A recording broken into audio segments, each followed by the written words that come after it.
Hello students, welcome back to account classes. आज की इस वीडियो में हम आपको 12th क्लास की पार्टनरशिप फंडामेंटल टॉपिक को डिस्कस करने जा रहे हैं। 2024 की टी एस गरेवाल की बुक है। तो आज हम आपको बताएंगे कि पार्टनरशिप क्या होता है। Define partnership. According to partnership act 1932 section 4, partnership is the relation between persons who agree to share the profits of a business carried on by all or any one of them acting for all। ये act में partnership की definition दी गई है। तो इसके बाद आता है कि पार्टनरशिप की नेचर क्या है।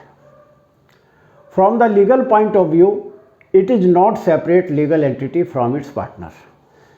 ये अपने पार्टनर से अलग नहीं है। Since the firm doubt are payable from personal assets of partner, यानी कि फर्म के डेब्ट्स की हम पेमेंट पार्टनर से की पर्सनल एसेट से कर सकते हैं, क्योंकि firm is not in a position to pay its डेब्ट। जब फर्म अपनी लायबिलिटीज़ को पेमेंट करने में कैपेबल नहीं होती है, तो तब पर्सनल एसेट्स ऑफ पार्टनर्स में be utilize to pay the firm's डेब्ट।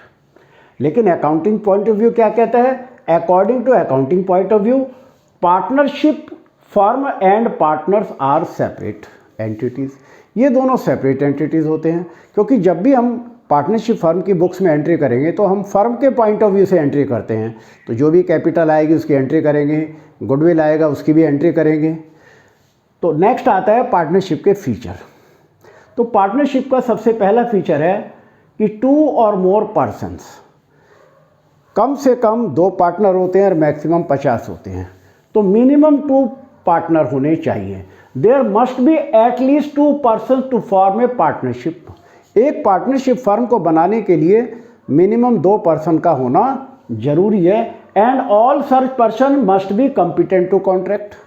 और वो दोनों आदमी कॉन्ट्रैक्ट करने के लिए कॉम्पिटेंट होने चाहिए, मतलब वो मेजर होंगे, साउंड माइंड के होंगे और किसी भी कोर्ट के द्वारा डिस्क्वालीफाई डिक्लेयर नहीं किए गए होंगे। According to Indian contract act, Indian contract act 1872 क्या कहता है कि इन 2 आदमियों को छोड़ करके बाकी सब लोग कॉन्ट्रैक्ट कर सकते हैं। तो पहला है a person of unsound mind, एक आदमी जो अनसाउंड माइंड का है। दूसरा, a person disqualified by any law, अगर एक आदमी को कोर्ट ने डिस्क्वालीफाई कर दिया है तो वो भी पार्टनरशिप फर्म या कॉन्ट्रैक्ट नहीं कर सकता और पार्टनरशिप फर्म नहीं बना सकता। अब आता है एक बहुत इंपॉर्टेंट क्वेश्चन जो एमसीक्यू में एग्जाम में अक्सर पूछा जाता है कि एक माइनर को पार्टनर फर्म में बनाया जा सकता है? Yes, a minor though not competent to contract. Minor contract करने का उसको राइट नहीं होता है, क्योंकि वो 18 साल से कम का है। कैन बी पार्टनर, एक फर्म में पार्टनर बन सकता है, बट ओनली इन प्रॉफिट। वह केवल प्रॉफिट का हिस्सेदार होगा, नॉट इन लॉस। लॉस में हिस्सेदार नहीं होगा। ए माइनर शुड एक्सेप्ट और refuse the partnership in the firm within 6 month. एक माइनर जब मेजर हो जाता है तो 6 महीने के अंदर अंदर उसे डिक्लेयर करना पड़ता है कि वो फर्म के साथ रहेगा या फर्म से अलग होगा। तो 18 साल की एज पूरी होने पर एक माइनर को 6 महीने के अंदर अंदर डिक्लेरेशन देनी होती है।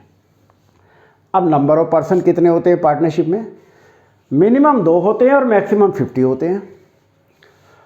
However, companies act 2013 section 464 empower the central government to prescribe the maximum number of partner 100। तो सेंट्रल गवर्नमेंट को एम्पावर किया है कि वो मैक्सिमम नंबर ऑफ पार्टनर 100 भी कर सकती है। तो इस तरीके से आज की वीडियो के अंदर हमने आज की वीडियो में आपको पार्टनरशिप के बारे में बताया, उसकी नेचर बताई और उसका पहला फीचर बताया। इनके ऊपर अक्सर एमसीक्यू के क्वेश्चन आ जाते हैं, इसलिए इस वीडियो को, थ्योरी पार्ट को बहुत ध्यान से देखिएगा, क्योंकि एमसीक्यू इसी में से बनने हैं। तो खैर ठीक है, आज की हमारी वीडियो में बस इतना ही। आपको हमारी वीडियो कैसी लगी आप लाइक करें, शेयर करें और सब्सक्राइब करें, ताकि हमारे लेटेस्ट अपडेट आप तक पहुंचते रहें। Thank you.